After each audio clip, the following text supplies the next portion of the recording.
March 9th, 2022. Psalm 27. God's renewing word of prayer. Introduction. Psalm 27. Today's psalm is an expression of confidence and trust in God, even in the midst of an enemy attack.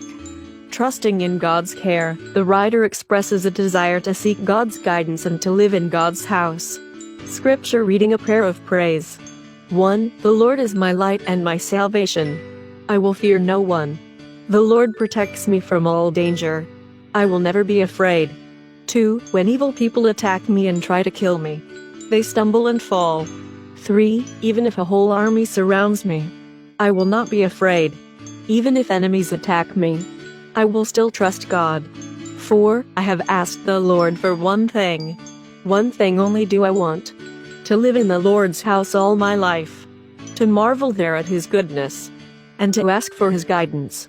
5. In times of trouble He will shelter me. He will keep me safe in His temple, and make me secure on a high rock. 6. So I will triumph over my enemies around me. With shouts of joy I will offer sacrifices in His temple. I will sing, I will praise the Lord. 7. Hear me, Lord, when I call to you. Be merciful and answer me. 8. When you said, "Come worship me," I answered, "I will come, Lord." 9. Don't hide yourself from me. Don't be angry with me. Don't turn your servant away.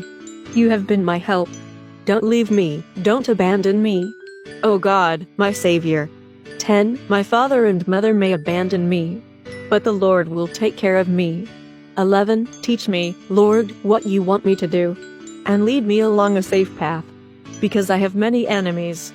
12. Don't abandon me to my enemies, who attack me with lies and threats. 13. I know that I will live to see the Lord's goodness in this present life.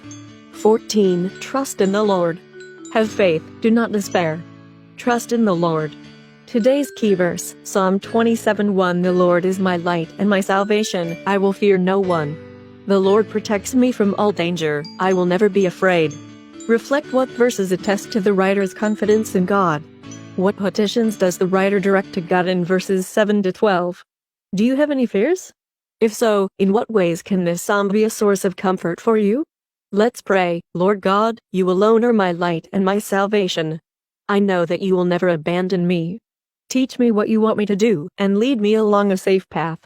Trusting in your goodness and mercy, I pray in your holy name. Amen. Tomorrow's reading, Psalm 28, a prayer for help. Thank you for watching. Please share, like, and follow. More blessings to you.